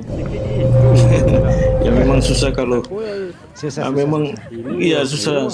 Ini gilirannya Bang Juma ini, Bang Juma, coba di Bang Juma dulu deh. Saya kayaknya jadi sulit gini, karena materi ini kan sudah sering tuh ya. Kita coba kembali ke pernyataan Abang tadi yang mengatakan bahwa kalau di Islam itu ada baginda Rasulullah Muhammad SAW sebagai penghapus dosa melalui ajarannya, dan ketika umat Islam itu mentaati ajaran tersebut, maka manusia Islam itu akan kembali dengan husnul khatimah. Itu poin. Kemudian saudara saya bantah Kalau di bukan bantah, di Kristen Anda katakan begitu kasihnya Allah, kemudian dia mengutus anaknya. Nah, pada saat anaknya diutus kemudian yang diajarkan di sini adalah kasih. 2 poin. Kasih kepada Tuhan, kasih kepada manusia. Nah, begini Bang. Kalau kita berbicara mengenai kasih, yang ingin saya tahu dari Abang ini, kasih kepada Tuhan itu kisi-kisinya apa sih sebenarnya? Kasih kepada Tuhan itu. Iya. Iya, silakan. Kasih kepada Tuhan itu kita melaksanakan setiap ajarannya. Nah, hukum kasih ini, bukan ada Pak. Hukum kasih. Ini yang betul. Iya. Bagus, Anda jujur. Jadi gini, ketika saudara saya mengatakan kasih kepada Tuhan, itu adalah taat kepada ajarannya. Bagaimana kemudian bisa dikatakan taat kepada ajarannya kalau semua aspek yang menjadi ajarannya itu kemudian dibatalkan? Saya kasih data satu Bang. Yosua 2 perintahnya, lakukanlah dengan sangat setia perintah dan hukum yang diperintahkan kepadamu oleh Musa hamba Tuhan itu, yakni mengasihi Tuhan ilahmu, hidup menurut segala jalan yang ditunjukkannya, tetap mengikuti perintahnya, berpaut padanya, dan berbakti kepadanya dengan segenap hatimu dan segenap jiwamu. Ini ruang lingkup kasih kepada Tuhan. Bagaimana mungkin kemudian Kristen bisa dikatakan kasih kepada Tuhan, sementara unsur penyebab manusia dikatakan kasih kepada Tuhannya itu dibatalkan? Coba, dengan matinya Yesus di atas tiang salib, dia telah membatalkan Taurat dan segala ketetapan yang ada di dalamnya. Efesus 2 nomor 15. Anda katakan amin. Sementara syarat kasih kepada Tuhan adalah dengan sangat setia menjalankan perintah dan hukum yang diperintahkan Tuhan melalui Nabi Musa. Yosua 22 nomor 5. Jadi Anda gugur di situ Bang, gugur di sana. Satu lagi, Anda juga gugur pada saat dikatakan dan kasihi sesamamu manusia sama seperti engkau mengasihi dirimu sendiri. Kita lihat di dalam Matius 5 nomor 19. Orang yang kasih kepada sesamanya manusia adalah mengajarkan untuk menjalankan hukum Taurat. Nah, sedangkan yang Anda anut adalah kemudian mengajarkan sesuatu yang jelas-jelas sekali bertentangan dengan apa yang Yesus proklamirkan dalam Matius 5 nomor 19.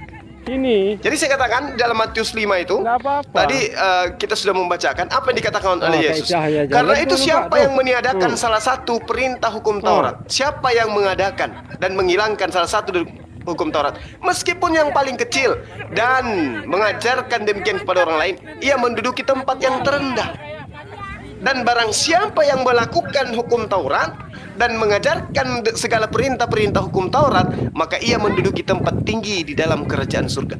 Ini mengajarkan artinya mengajak orang lain untuk kemudian melaksanakan hukum Taurat. Sedangkan kasih di dalam Kristen adalah mengajak manusia meninggalkan ketetapan-ketetapan hukum Taurat menuju kepada doktrin dan dogma, menganggap Yesus itu sebagai pembebas orang-orang Kristen dari aturan-aturan Tuhan. Baca Galatia 5 nomor 1. Dengan matinya Yesus kita dimerdekakan dari penghambaan, kita dibebaskan dari aturan-aturan. Jadi agama Kristen itu tidak kasih lagi kepada Tuhan, juga tidak kasih lagi kepada sesama manusia. Kenapa? Karena syarat-syarat kasih itu sudah dibatalin. Enggak. Gini Pak, Bang Jum. Ya, silakan Anda bantah. Matius 5 ayat 17 kan dia bilang, janganlah kamu menyangka bahwa aku datang untuk meniadakan hukum Taurat atau kitab para nabi. Aku datang bukan untuk meniadakannya, melainkan untuk menggenapinya. Karena aku berkata kepadamu, sesungguhnya selama belum lenyap langit dan bumi ini, satu iota pun atau satu titik pun tidak akan ditidakkan dari hukum Taurat. Iya, jadi jadi tidak untuk membatalkan hukum Taurat, Pak. Itu ada dalilnya. Efesus 2 Iya, Efesus 2 itu sebenarnya diartikan itu artinya bahwa dia datang untuk mengadakan damai sejahtera, Pak. Damai sejahtera. Kegenapan daripada hukum Taurat itu di Yesus itu, Pak. Gitu, Bang Juma. Jadi ia tidak segala ketetapan dan perintah, ketentuan itu menciptakan keduanya, satu manusia baru di dalam diri Yesus. Dia datang untuk mengadakan damai sejahtera. Jadi memang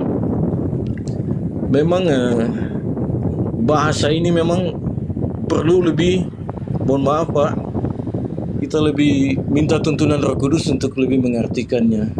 Jadi kegenapan hukum Taurat itu dalilnya tadi saya sudah sampaikan Bang Juma. Iya. Jadi kalau nggak mengasihi, wah itu berarti bukan orang Kristen. Orang Kristen itu wajib hukumnya untuk mengasihi. Sehingga ketika Yesus ditangkap, muridnya memotong telinga para tentara Romawi, diambil lagi, dia sambut. Bahkan diajarkan itu. Iya. Jadi ketika Abang mengatakan orang Kristen itu wajib mengasihi, saya rasa itu tidak, itu nonsen. Yang Anda anggap mengasihi itu adalah berkongko-kongko, dibaptis dalam nama Bapa, Anak dan Roh Kudus dengan cara apa? Menanggalkan semua ketetapan dan perintah Tuhan yang ada dalam hukum Taurat.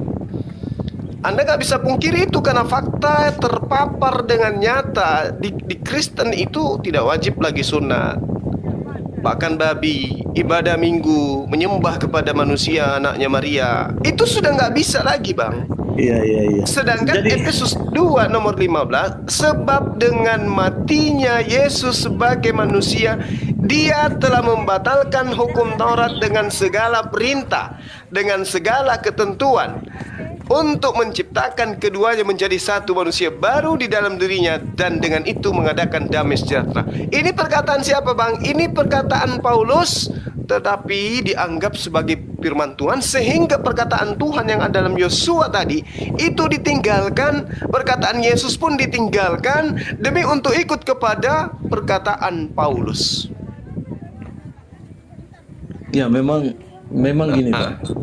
Ya, silakan. Saya lihat belakangan ini semua memojokkan Paulus, karena memang dia dulunya Saulus, orang yang sangat membenci para pengikut Kristus.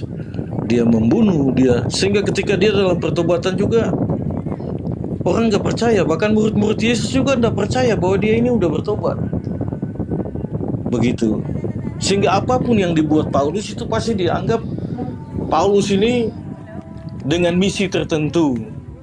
Tapi sesungguhnya, Pak, itu udah disaksikan di dalam firman Tuhan di Alkitab, ketika dia bertemu dengan Tuhan di pintu Damsyik, terus menjadi buta. Setelah dia mengakui Tuhan itu, baru dia bisa kembali melihat. Dia makan, lalu dia mendapat kekuatan. Lalu dia mulai bersaksi tentang Kristus. Tetapi kemudian kesaksiannya itu diragukan. Siapapun tidak percaya, bahkan murid-murid juga ketakutan, Pak. Oke, baik. Iya, tapi sedikit, Bang. Tapi begini, Pak Juma, ini Alkitab ini memang betul ya, ada kitab sejarah, ada kitab puisi, ada Injil. Tapi saya yakin sungguh ditulis itu atas para ahli-ahli Alkitab itu duduk, dan bukan sekedar, karena ini firman Allah, Pak, udah bisa sebarang. Jadi memang saya lihat belakangan ini ada ketakutan, bahkan semua itu dipojokkan bahwa kami ini mengikuti ajaran Paulus. Oke. Iya. Gini Bang. Iya. Saya pingin tahu dari abangku ini. Murid-murid Yesus itu, yang Bani Israel itu digelari apa, Bang? Domba kan? Iya. Oke. Enggak, sebenarnya gini, Pak, Bang Juma. Sedikit lagi. Iya. Oke. Itu domba. Nah, sekarang ketika Yesus kemudian menasehatin muridnya, waspadalah terhadap serigala yang nyamar seperti domba. Apa artinya nyamar itu, Bang? Serigala memperlihatkan dirinya nampak seperti domba. Ngerti nggak kita di situ ya? Berarti non-murid Yesus menampakkan dirinya seakan-akan muridnya Yesus. Jadi kalau Anda melakukan pembelaan terhadap orang yang bukan muridnya, lalu kemudian Anda mengatakan itu muridnya, itu bukan pengikutnya, tapi Anda katakan pengikutnya, yang tadinya Saulus kemudian berubah menjadi Paulus, berarti dia sudah berhasil menyamar. Ya, itu menurut Bang Juma dan teman-teman. Lalu siapa lagi yang menyamar seperti murid Yesus? Artinya gini Pak, kita juga dikatakan di dalam firman, aku mengutus kamu seperti domba di tengah-tengah serigala. Jadi bukan cuma buat murid-murid yang dikatakan domba. Kami semua umat Kristen adalah domba di tengah-tengah serigala. Begitu Pak Juma. Sehingga memang harus, mohon maaf Pak, saya tidak maksud untuk menginai teman-teman yang lain. Sehingga memang harus benar-benar minta tuntunan Roh Kudus untuk bisa membedakan mana roh yang berasal dari Allah dan mana roh yang memang, ya itu ada yang ketik di bawah, cerdik dan tulus. Cerdik seperti ular dan tulus seperti merpati. Kalau roh dari Allah itu Bang, kalau roh dari Tuhan sudah pasti mengajarkan mentaati perintah Tuhan. Roh dari iblis sudah pasti mengajarkan untuk meninggalkan ketetapan Tuhan. Itu udah pasti tuh. Makanya dikatakan di dalam pernyataan Yesus, kita lihat dulu dalam Matius 23. Apa yang dikatakan oleh Yesus di sana, Bang? Ini saya sedih kalau membaca data ini. Maka berkatalah Yesus kepada orang banyak dan kepada murid-muridnya. Ini bukan kepada Kristen ya. Jadi ini kita mengerti asbabul ayat 15 ya. Ya, sedikit Bang, sedikit. Akhi. Ya, kayak ayat 15. Matius 23. Ya. Di situ dikatakan gini. Maka berkatalah Yesus kepada orang banyak dan kepada murid-muridnya. Ahli-ahli Taurat, orang Farisi telah duduk di kursi Musa. Ini sama, andai kan Kristen ada pada masa itu, maka kemungkinan Yesus akan mengatakan ahli Taurat, orang-orang Farisi dan orang Kristen telah menduduki kursi Musa. Sebab itu turutilah dan lakukan segala sesuatu yang mereka ajarkan kepadamu. Maka ketika orang Kristen berbicara Taurat, Musa, kami dengarkan. Tetapi jangan kamu turuti perbuatan-perbuatan Kristen. Kenapa? Karena Kristen mengajarkan tetapi tidak melakukannya. Benar gak? Orang Kristen itu mengaku pelaku Torah, mengaku sebagai pengikut Torah, mengaku sebagai kitabnya Taurat, dan seterusnya. Tetapi apakah mereka kemudian melakukan hukum Musa? Mereka mengikat beban-beban berat, lalu meletakkan di atas bahu orang, tetapi mereka sendiri tidak mau menyentuhnya. Orang-orang Kristen mengaku sebagai pengikut Taurat, tetapi kemudian mereka tidak melakukan Taurat itu sendiri. Makanya dikatakan, celakalah kamu, hai orang ahli Taurat dan orang Farisi, hai ke orang munafik, sebab kamu mengarungi lautan dan menjelajahi daratan untuk mentobatkan satu orang saja menjadi penganut agamamu, dan sesudah itu ia bertobat, kamu menjadikan dia orang neraka dan 2 kali lebih jahat daripada kamu sendiri. Sekarang ketika ahli Taurat, orang-orang Farisi nyebrang lautan menjelajahi daratan, muncul pengikut-pengikut mereka yang nyamar-nyamar seperti ahli Taurat, yang nyamar-nyamar seperti domba. Siapa mereka? Non-Yahudi. Nah, kalau kita ditanya, agama mana yang dibentuk, yang dibangun oleh ahli Taurat, orang Farisi? Ketika dia meninggalkan menjelajahi kemudian wilayah-wilayah di sekitar kemudian Yerusalem itu, agama apa yang dibentuk? Islamkah atau ajaran Kristen? Kita harus jujur di situ, Bang. Iya. Silakan. Jadi Bang Juma, ya terima kasih udah membacakan ayat itu. Artinya ajarannya kamu turuti, tapi kelakuannya jangan. Karena mereka itu mengajarkan, tetapi sesungguhnya kelakuannya jauh. Tapi Bang Juma juga ndak perlu antipati terhadap semua orang Kristen. Nggak perlu digeneralisir semua. Banyak kok OTN yang baik, iya kan, yang masih melakukan kehendak firman Tuhan. Iya, begitu Bang Juma. Saya nggak mau panjang, itu aja. Jadi jangan kemudian berpikir yang negatif terhadap semua orang Kristen, karena memang kitab ini udah diturunkan. Ini yang dibahas bukan orang Kristennya, Bang, ajarannya, Bang. Betul, tapi tadi Bang Juma masuk ke orang Kristen. Ada oten-oten orang Kristen yang tidak melakukan ajarannya. Betul kan? Tadi beliau sampaikan begitu. Sekali lagi saya tegaskan, sekali lagi Bang, saya tegaskan. Orang Kristen itu tidak mengasihi Tuhan. Orang Kristen juga tidak mengasihi sesama manusia. Tegas itu saya katakan Bang. Bang, kalau abang kasih kepada anak istri abang tidak akan mungkin kemudian meninggalkan perintah-perintah Tuhan di dalam hukum Taurat Musa. Hukum Taurat tetap kita pegang, Bang. Bang Juma. Yang mana, Bang? Membunuh, yang mana? jangan Coba mencuri, tunjukkan jangan saya. mengingini, jangan berzina, jangan bersaksi dusta. Terus ada apa lagi? hukum Taurat itu. Iya, sampai ke bawah itu, Bang. Jangan ada di hadapanmu Allah lain daripada aku, ya. Oke. Nah, apakah Anda merasa itu? Tidak, Bang, karena begini, Pak Zuma. Perlu ini buat para saudaraku yang muslim. Itu bagi kami itu Allah dan Yesus itu satu. Yesus itu adalah Allah. Nah, inilah yang saya katakan pelanggaran, Bang. Terus kemudian ketika Anda mengatakan melakukan Taurat, Musa menganggap Taurat itu adalah sampah. Paulus menganggap itu sampah, menganggap itu sengat maut, dan saudara harus mengetahui, Musa mengajarkan jangan kau mengharapkan keselamatan dari hukum Taurat. Karena tidak ada orang yang diselamatkan karena taat kepada hukum Taurat. Itu kata Paulus. Bahkan kalau Efesus 2 nomor 15 Anda baca, sebab dengan matinya sebagai manusia telah membatalkan hukum Taurat dengan segala perintah dan ketentuan yang ada dalamnya. Kalau Anda masih mengikuti 10 hukum Taurat, berarti sia-sia Yesus mati di atas tiang salib untuk Anda. Enggak. Loh, itu Galatia itu baca Pak, Galatia. Galatia 5 coba dibaca, Bang. Bagus. Bang Juma nanti baca lagi lebih tenang. Itu pasti ketemu jawabannya. Enggak betul, Pak. Saya serius. Karena itu kan sudah tadi saya baca, bukan untuk meniadakan, untuk menggenapi.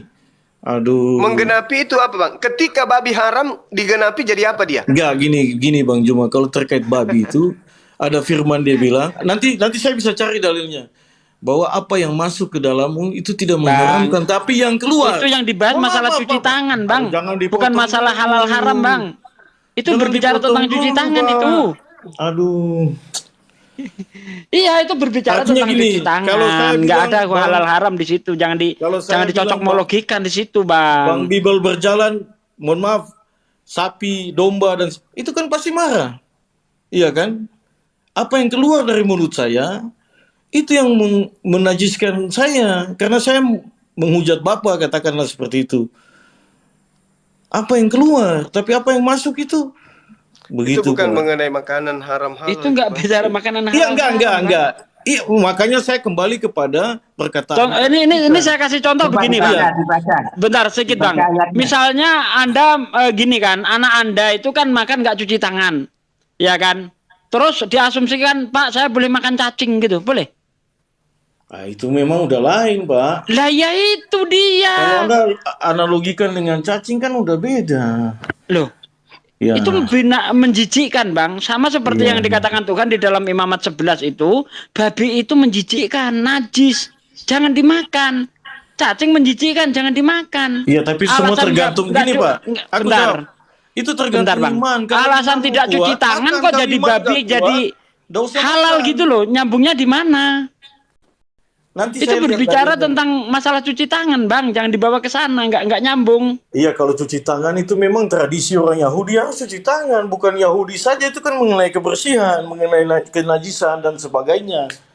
Anda paham nggak kronologinya ayat itu, sehingga Yesus ngomong bukan setiap yang masuk ke mulut yang menajiskan, tetapi yang keluar dari mulut itu yang menajiskan itu. Makanya saya kan sudah kasih kronologinya contoh apa, Bang?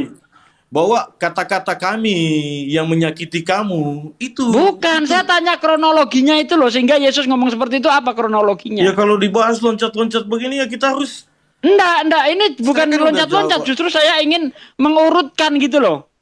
Anda paham enggak? Itu ceritanya para murid. Saya pikir untuk pertanyaan itu. Oke, bentar, Bang. Oke, saya kasih tahu ya. Kalau imanmu tipis, bentar, Bang. Kalau abang tidak tahu kronologinya, saya kasih tahu. Jadi ceritanya para Yesus dan para muridnya itu diundang makan ya di tempatnya orang Farisi. Kemudian para murid itu kan tidak cuci tangan, lalu ditegur. oleh orang-orang Farisi itu. Lihat muridmu makan dengan tangan najis. Apa jawab Yesus? Bukan setiap yang masuk ke mulut itu yang menajiskan, tetapi yang keluar dan yang dibuang ke jamban itu yang menajiskan. Jadi di sini tidak berbicara halal haram. Jangan dibawa ayat itu. Lanjut lagi Juma. Ya. Memang sampean pantas dijuluki Bibel berjalan. Iya kan? Mudah-mudahan bisa hafal dari Kejadian sampai Wahyu.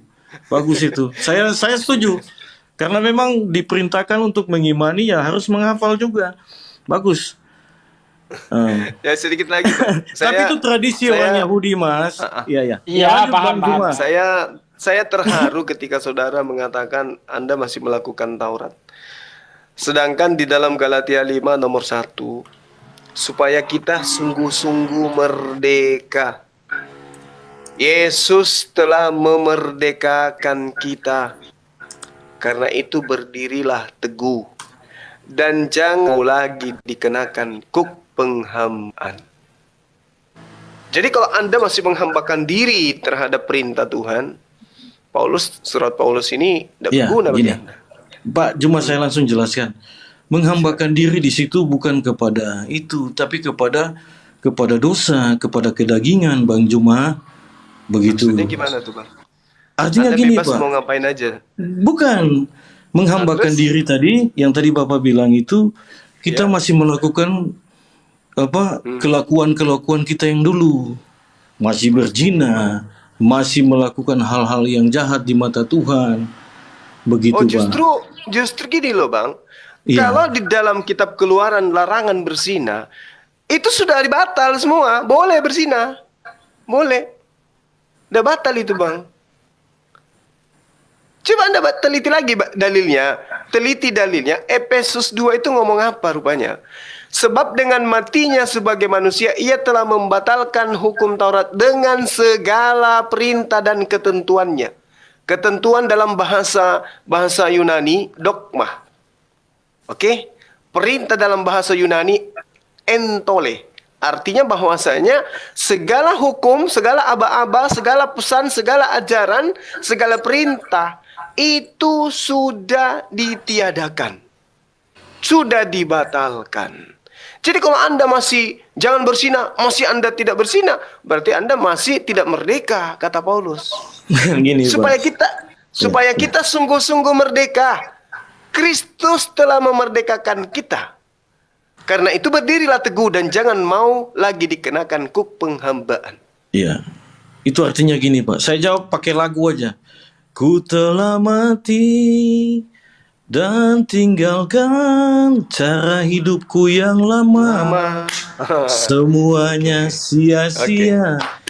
Jadi hidup yang lama itu semua sia-sia, tidak berarti. Bang Juma sudah menjadi fitri kembali, sudah menjadi fitrah kembali. Inilah yang saya maksud. Bahwasanya ketika Anda masih menjalankan hukum Taurat, Anda hidup dalam kesia-siaan. Anda hidup dalam kesia-siaan. Makanya di dalam kitabnya Paulus dikatakan bahwasanya apa yang dianggap dulunya itu baik, setelah mengenal ajaran yang diajarkannya, maka dia menganggap sampah semuanya. Coba Anda baca di Filipi 3 nomor 8. Atau satu perikop Anda baca. Malahan segala sesuatu kuanggap rugi karena mengenal akan Kristus Yesus, Tuhanku, lebih mulia dari semuanya. Oleh karena dialah aku telah melepaskan semuanya itu dan menganggapnya sampah supaya aku memperoleh Yesus. Maksudnya hidup di dalam hukum Taurat itu adalah kesia-siaan. Rugi dia, bahkan dianggap sampah. Jadi kalau hari ini teman-teman Kristen masih mengatakan masih menjalankan Taurat, itu saya katakan Anda jatuh kepada kemunafikan atau Anda tidak memahami Bible Anda. Bang Juma, itu gini, dia kan dulu orang yang tidak mengenal Kristus, Bang Juma. Dan itu bukan cuma berlaku bagi dia. Yang tadi Bang Juma bicara itu betul. Orang Kristen, ini masa-masa pentapisan. Di mulut, di KTP Kristen, tapi kelakuannya enggak Kristen. Sehingga dia berkata tadi saya mesti buka ayatnya tadi itu. Setelah mengenal Kristus dia terus Filipi berapa, Bang? Filipi 3 nomor 8. Iya, Filipi 3. Iya. Ya, saya. Jadi hidup yang lama itu sia-sia, Bang. Ketika mengenal Kristus itu menjadi manusia yang baru. Begitu. Ya kalau gitu harusnya Yesus itu nebus dosa pas Adamnya berbuat dosa gitu. Ngapain delay 2000 tahun? Ya gini, oke, jawabannya gini. Bu Runda dilanjut Ini, dulu, Bang. Mbak. Aku cuma celetak-celetuk. Enggak, Batagor. aku jawab itu. Nabi-nabi udah diutus. Iya kan? Dari setelah Nabi Adam, Nabi Musa, semua nabi, Nabi Daud, semua diutus. Tetapi manusia tidak berubah. Ngapain Manusia Nabi semakin diutus? kejam, semakin Nabi diutus jahat. ngapain, Vel? Nah ini Anda kena sendiri loh Bang. Emangnya setelah Yesus Artinya diutus gini, mati, ini kan tadi kamu berubah bertanya, manusia kenapa gitu? dari awal. Sabar, dengar dulu. Tadi kan Bapak bilang, kenapa dari awal setelah Adam jatuh, kenapa Yesus nggak diutus? Iya kan? Oh, jadi Adam berbuat dosa. Ah, tidak, aku berbuat dosa. Tenang, saya Yesus. Jangan, Lihat, kamu saya akan mati. Tadi tanya lain, kamu hidup lagi. Saya jawab, kamu ngeles. Nah, kemudian Ngapain nunggu Allah 2000 tahun? mengutus nabi-nabi 6000 yang tahun. lain, tetapi manusia tetap berbuat dosa. Nah, kemudian terakhir Yesus Setelah Yesus turun. diutus, manusia masih berbuat dosa enggak? Bahkan Kalau mati masih salib. berbuat dosa, Udah enggak ya? Nah itu apa orang Cina bilang gunanya? lugi. Kalau masih berbuat dosa itu Kok berarti orang kurang banyak Yesus matinya Makanya- kalau gitu. Iya. Makanya, Rugi karena ya udah kan, tahu kebenaran, sia-sia itu tapi semua masih Bang. berbuat dosa, iya kan? Keadaan bukan semakin baik, malah semakin buruk kan? Ya karena sudah dinubuatkan akan ada penyesat-penyesat, Kan? akan lahir. Jadi nggak ada nabi-nabi gunanya palsu. Bang. Kalau Iya. begitu Bang. Tetapi siapa yang setia bertahan sampai pada masa terakhir, bahkan dia akan memperoleh hidup yang kekal. Itu juga yang Manusia udah diajarkan menebus Musa. ya, Ketika telat. orang itu mau hidup taat terhadap Musa, dia dapat surga. Gitu loh. Bang, Jadi gini Pak, itu abang lihat saja kisah bangsa Israel dijajah di Mesir, iya kan? Kemudian dijanjikan Ya tanah gara-gara Kanaan. Yesusnya telah turun. Itulah karya. Telah Pikiran turun Anda tidak bisa Yesusnya. diselami oleh Makanya pikiran gagal. Bible berjalan. Bible berjalan punya pikiran tidak bisa sampai ke pikiran Allah. Iya. Bible Oh, berjalan itu yang ngomong masih Selamat pikir Tungtri besok yang tadi, makan apa, iya kan? Bible berjalan masih pikir besok makan apa. Tapi kalau Allah kan enggak.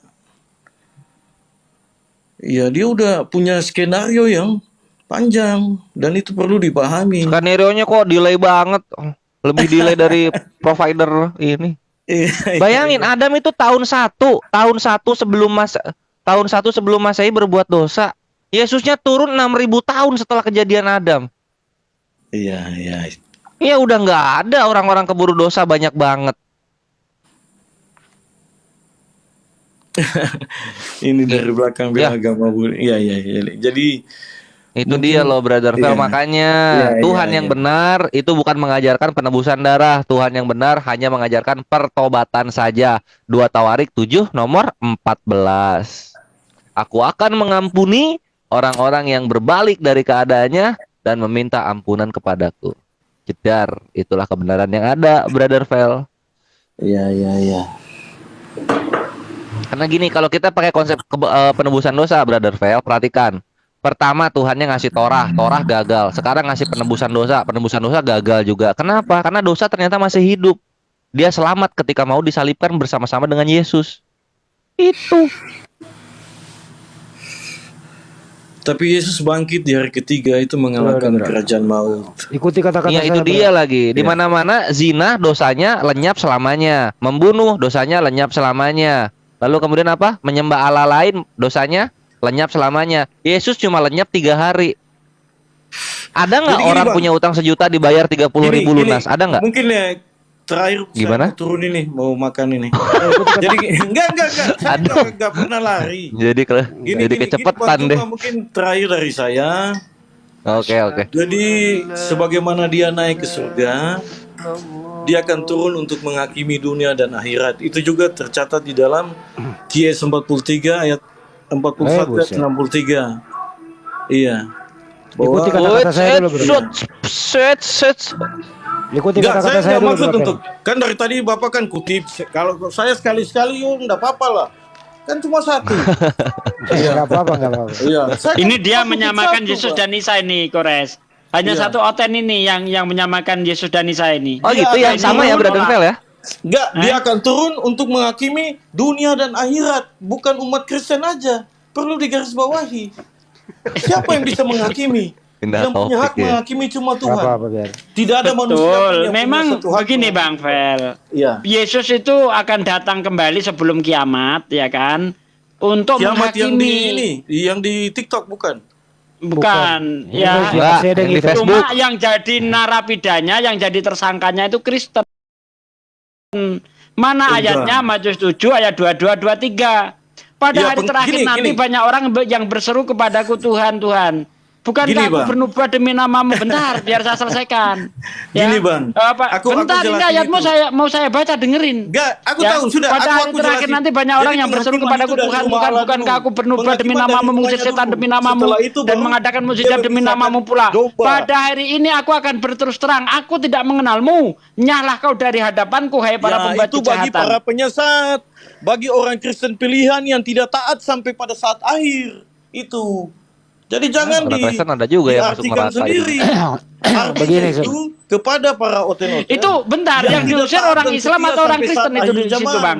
Bang, Ya, Pak? yang diusir orang Islam apa orang Kristen di situ, Bang? Jadi penghakiman itu dari rumahnya dulu. Setelah saya itu baru dia panggil saya yang lain. tanya. Berdasarkan Matius 7 ayat 22-23, yang diusir itu orang Islam apa orang Kristen? Itu orang Kristen yang tidak setia. Nah, orang Kristen. Kenapa Yang orang murtad. Kristen yang diusir? Karena orang Kristen menuhankan Yesus tanpa ada dasarnya. Coba saya tanya kepada Anda, di mana ada tertulis? Baca lagi. Kan gini, di Bible ayat berjalan, baca belum 21. tamat itu. Bentar, Bible di ayat berjalan, baca 21, sampai Bang. tamat. Bukan Ya. setiap orang yang berseru kepadaku Tuhan-Tuhan akan menduduki kerajaan surga, melainkan mereka yang menuruti kehendak Bapakku yang di Ya, surga. itu Pertanyaan kan itu. saya, kehendak Jadi- Bapak yang mana yang menyuruh menyembah Yesus atau menuhankan Yesus? Ayo, mana? Gini. Melakukan kebaikan. Enggak, saya Melakukan tanya. hukum kasih. Hukum yang Kehendak pertama dan Bapak terutama. yang mana yang Jangan menyuruh Bapak menuhankan framing ke situ. Yesus? Loh, Jangan di framing ke situ. Loh, kenapa? Jadi gini, jadi Bang, Jadi bertuhan itu harus ada dasarnya loh, Bang. Penghakiman Masa bertuhan itu hanya dimulai berdasarkan dari rumah kepala eksegesis? dulu. Maksudnya gini Ya. mungkin Baropel. Kalau Iya, mau Brother Fel. kalau mau Brother masuk Fel kan udah surga, kena jedor nih sama Gurunda, sama Satsugi, sama Akuk juga. Nah, Enggak. sekarang Bang Handi ya, Aku udah sekali ya merasa Bang Handi ya. jedor. Iya, Bang Handi, jedor Bang Handi. Satu sih kalau saya gini, kalau udah mau merasa masuk jedor. surga itu menurut mengikut- kalian. Enggak dulu Bro Fel, kalau mau masuk surga itu apakah kehendak Bapak atau kehendak Yesus? Nah, tapi sesuai dengan tadi yang saya sudah bilang, saya udah mau jalan ini. Nanti lagi. Iya. Enggak, Kapan-kapan benar, jumpa lagi kita, Bang. Ya pastilah. Kedua Dikit nanti sama Bang Handi dulu dikit. Ayo 5 menit sama Bang Handi. Enggak, Ayo, Bang Brother Handi Fel, ini ayo. sama saya udah biasa, Bang udah Handi. biasa dia. Kedua, Ya udah Teman dibiasain baik lagi kok. dong. Ayo. kedua teman nanti baik. kalau Nabi Teman Isa baik. turun itu yang kedua kali dia akan mencari Mikana yang sering makan babi. Itu. Itu yang pasti. Makanya hati-hati makan babi, nanti Yesus datang lagi yang kedua kali Iya, loh, iya, menabok iya, congor lu jangan, kalian. jangan. Iya, betul. Iya benar, Kalau- menabok congor sekali satu-satu loh yang makan babi itu. Iya. Tapi kalau Bener, dong. celeng makan ya? Ya celeng sama babi juga. Oh, saya pikir Bang Handi makan juga. Iya janganlah celeng. Kalau Ya, kelinci jangan makan dipikirin makanya dipastiin. Kalau kelinci makan nggak? Enggak, aku nggak makan kelinci. Hati-hati, kelinci itu juga dilarang loh. Binatang berkuku belah. Aku makannya Seafood, Pokemon seafood. air, Brother Fel. Pokemon Itu air enak. seafood juga dilarang. Tapi kalian juga kan makan. Enggak. Jangan makan siput dong. Siput di sawah kelinci banyak. juga disikat. Udah dijelaskan di dalam Al-Quran itu dihalalkan sebagian yang telah diharamkan itu ada kok. Jadi kita nggak Sama. ada petunjuk. Sama ada penglihatan. Saya lihat ayatnya. Itu penglihatan dalam kain putih itu ditulis di situ. Yang Lalu yang jelas gini, Iya. dengerin Emang baik-baik. Petrus mau makan? Kan Petrus nggak makan itu. Yang jelas Ya, nanti. minta ini memang Bible berjalan memang. Emangnya Petrus makan? Kalau Oh ada tidak singa, saya Tuhan, kasih ke aku kamu. tidak pernah makan makanan binatang yang dinajiskan. Mana ada Lukas seperti itu? 16 Kalau ada paus Iya, saya betul. kasih ke kamu. Kamu cukup pintar. Tapi Ya harus jelas minta nanti tuntunan Bro Roh Pel, Kudus, kalau ya. Lebih Yesus mudah langit dan bumi lenyap daripada satu titik dari hukum Taurat mantap. betul. Pokoknya Ya, kalau terus Yesua gimana Mesia datang tadi nanti Bang yang Juma kedua bilang, kali Bro Pel ya. Dengerin dulu Kak, membatalkan terakhir. hukum Taurat. Kalau Yesua Mesia datang yang kedua kali nanti, dia cari orang yang sering pakai salib, dihajar sama dia itu. Kedua, dia cari orang yang sering makan babi, termasuk Mikana, dicari dia itu. Iya, iya. Nah, itu intinya. Oke ya. Oke, Bang, oke, Bang. Sebangsa setanah Oke, air. saudaraku, ya nanti Iya, kalau mau saudaraku. syahadat nanti kita bimbing. Ya, jadi silaturahmi itu bagian daripada ibadah. Jadi penting Wih, saya sama buset, Bang udah Juma Islam ini. banget Udah itu. Islam banget itu, Bang. Udah Islam banget yang kamu ngomong itu. Bro Pel ini teman kok baik sekarang. Oke ya. Ya. Ya sehat-sehat Brother Pel. Ya kita baik. Ngapain kita kasar-kasar? Waalaikumsalam. Baik. Waalaikumsalam Thank you, brother. warahmatullahi wabarakatuh.